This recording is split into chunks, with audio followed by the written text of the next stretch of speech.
নমস্কাৰ। আজি কিছুদিনৰ পৰা ছ'চিয়েল মিডিয়াত আমি এটা কথা দেখিবলৈ পাইছোঁ, কোনোবা বংগমূলীয় লোকে অসমীয়া ভাষাক সম্পূৰ্ণৰূপে নিষেধ কৰি দিম বুলি সকিয়নি প্ৰদান কৰিছে।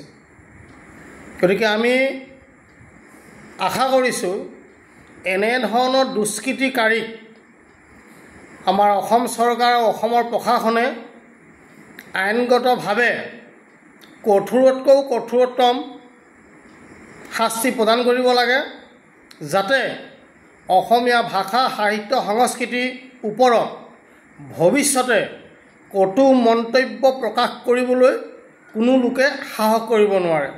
এনেধৰণৰ এটা ব্যৱস্থা কৰিব লাগে। অসম চৰকাৰৰ লগতে প্ৰশাসনক আমি অনুৰোধ জনাইছোঁ।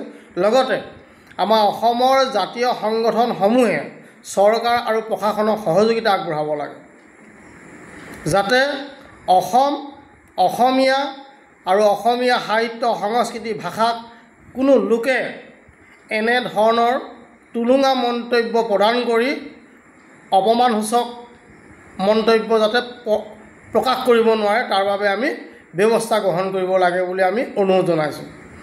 আৰু লগে লগে আমি অসমীয়া সমাজৰ উঠি অহা নৱপ্ৰজন্মৰ লগতে সমস্তকে এতিয়া অনুৰোধ জনাব বিচাৰিছোঁ, কিয়নো বৌদ্ধিক জগতখনৰ লগত জড়িত হৈ থকা আমাৰ উচ্চ শিক্ষিত যিসকল ব্যক্তি, সাহিত্যিক, সাংবাদিক, বুদ্ধিজীৱী, কবি, গৱেষক বা ৰাজনৈতিকবিদ আদি কৰি বিভিন্নজনে বিভিন্ন সময়ত আমাক এটা কথা কৈ আহে বা আগতেও কৈ গৈছে, এতিয়াও কৈছে, ভৱিষ্যতেও ক'ব লাগিব যে প্ৰত্যেকজন ব্যক্তিৰ শিক্ষাৰ মূল কঠীয়াতলী হৈছে নিজৰ ঘৰখন। আমি আকৌ কৈছোঁ যে আমাৰ প্ৰত্যেকজন ব্যক্তিৰ মূল শিক্ষা কঠীয়াতলী হৈছে নিজৰ ঘৰখন।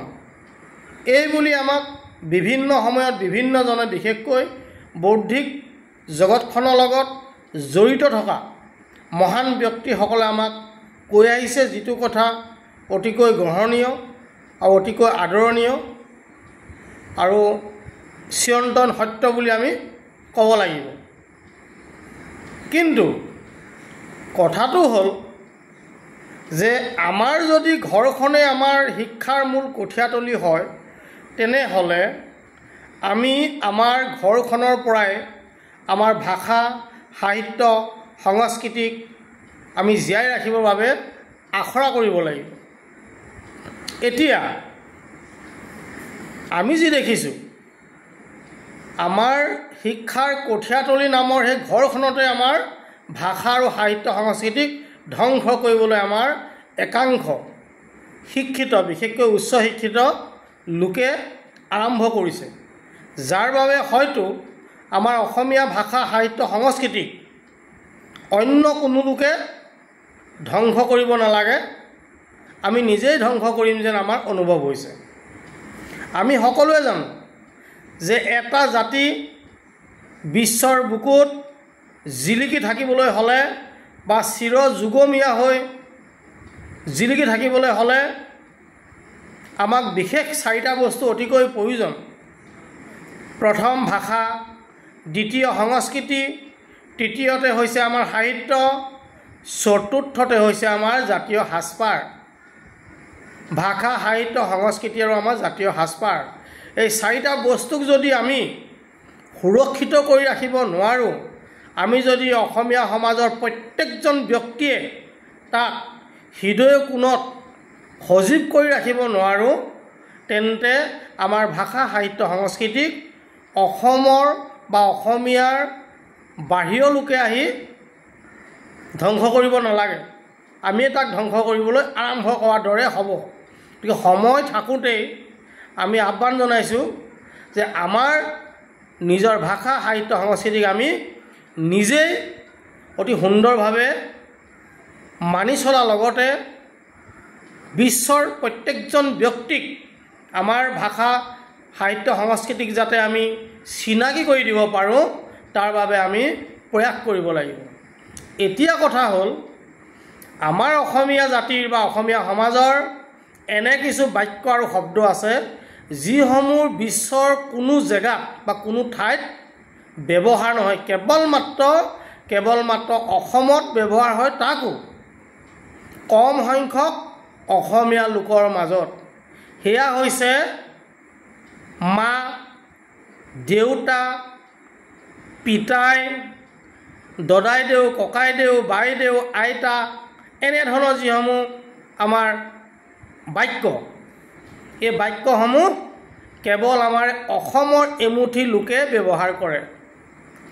লাহে লাহে কি হৈছে, আমাৰ এই বাক্যসমূহ অসমীয়া সমাজৰ পৰা হেৰাই যাব ধৰিছে, যিটো কথা অতিকৈ দুৰ্ভাগ্যজনক আৰু পৰিতাপৰ কথা বুলি ক'লেও হয়তো বঢ়াই কোৱা নহ'ব। আমাৰ অধিক সংখ্যক বৌদ্ধিক জগতৰ লগত জড়িত থকা উচ্চ শিক্ষিত লোকে, বিশেষকৈ আমাৰ সাহিত্যিক, সাংবাদিক, বুদ্ধিজীৱী, কবি, ৰাজনৈতিকবিদ, আনকি আমাৰ জাতীয় সংগঠনৰকে আদি কৰি যিমানবোৰ আছে, অধিকাংশ লোকে আমি কি কৰিছোঁ, আমাৰ সন্তানসকলক দেউতা ঠাইত পাপা, মা ঠাইত মম, খুৰাদেউ বা দদাইদেউ ঠাইত আংকুল, এনেধৰণৰ কিছুমান আমি কথা শিকাব ধৰিছোঁ, যাৰ বাবে এই সুন্দৰ এই ভাষাসমূহ বা বাক্যসমূহ পৃথিৱীৰ পৰা হয়তো বিলুপ্ত হ'বলৈ বৰ বেছি দিন নালাগিব। চাওকচোন, আমাক এই মহান পুৰুষসকলে যি কৈ গৈছিলে যে আমাৰ শিক্ষাৰ মূল কঠীয়াতলী হৈছে আমাৰ ঘৰখন, আৰু এতিয়া আমি কি কৰিছোঁ, এই মূল শিক্ষা কঠীয়াতলীতে আমি কি কৰিছোঁ, আমাৰ ভাষাটোক নিঃশেষ কৰিবলৈ আৰম্ভ কৰিছোঁ। আপোনালোকে লক্ষ্য কৰিব, পাপা, আংকল, মম, ডেড, আণ্টি, এনেধৰণৰ যিসমূহ বাক্য বা শব্দ, এই বাক্যসমূহ আমি ব্যৱহাৰ নকৰিলেও বিশ্বত চিৰযুগমীয়া হৈ উজলি থাকিব, কাৰণ এইসমূহ বাক্য ব্যৱহাৰ কৰা লোক অগণন আছে। ইয়াৰ বাবে আমি চিন্তা কৰিব নালাগে। কিন্তু তাৰ বিপৰীতে যদি আমি দেউতা, মা, জেঠাই বা পেহী, পেহা, ভাইটি, দদাইদেউ, বৰদেউতা, এনেধৰণৰ শব্দবিলাক যদি আমি বা বাক্যবিলাক আমি ব্যৱহাৰ কৰিবলৈ এৰি দিওঁ, তেতিয়াহ'লে আমাৰ অসমীয়া ভাষা নিঃশেষ হ'বলৈ বেছি সময় নালাগিব। গতিকে আমি সকলোৱে চিন্তা কৰিব লাগিব যে কেৱল লোকক আঙুলিয়ালেও নহ'ব, আনলৈ এটা আঙুলি টোঁৱালে নিজলৈ আমাৰ চাৰিটা আঙুলি আমাৰ নিজলৈ টোঁৱাৰ দৰে হয়। গতিকে আমি সকলোৱে আমি নিজকে হীনমান্যতা প্ৰদান কৰিব নালাগে, বা নিজেই নিজৰ মাতৃভাষাক ব্যৱহাৰ কৰিলে যে আমি আনতকৈ সৰু হৈ যাম, এই ভাৱনাটো আমি পুহি ৰাখিব নালাগে। লাহে লাহে আমি দেখিছোঁ নিজৰ সংস্কৃতি এৰি অন্য সংস্কৃতিলৈ আমাৰ ল'ৰা ছোৱালী বা আমি ধাৱমান হৈছোঁ। আমি সাজ সজ্জাৰ কথা ক'বলৈ গ'লেও আমি অসমৰ পাৰ হোৱাৰ পিছতে আমি যেতিয়া অসমৰ বাহিৰত ভ্ৰমণ কৰিবলৈ যাওঁ, তেতিয়া কি কৰোঁ, আমি য'ত যাওঁ সেই ৰাজ্য আমি ড্ৰেছ বা সাজপাৰ পৰিধান কৰিবলৈ চেষ্টা কৰোঁ। তাক নকৰি যদি আমি নিজৰ অসমৰ সাজপাৰ পৰিধান কৰোঁ, তেতিয়া আমাৰ দুটা লাভ হ'ব।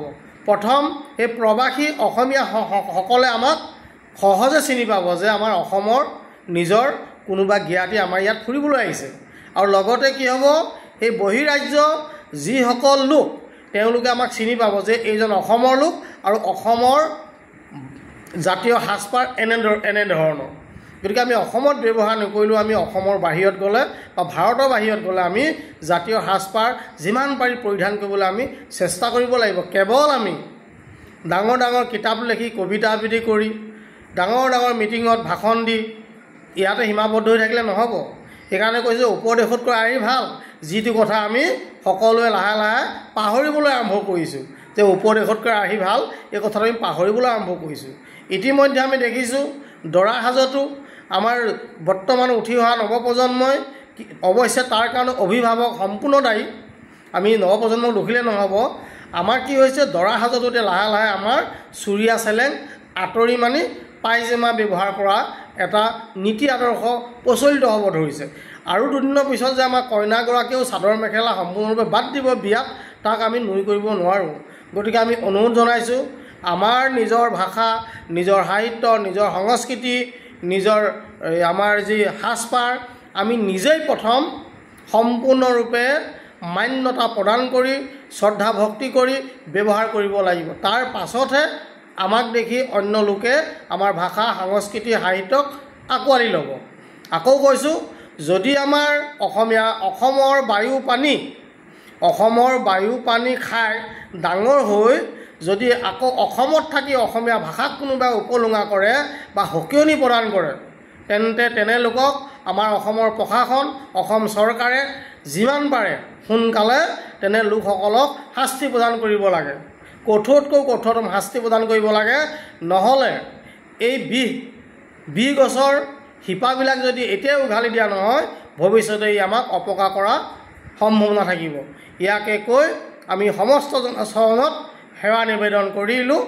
জয় আই অসম, জয় আই অসম, জয় আই অসম।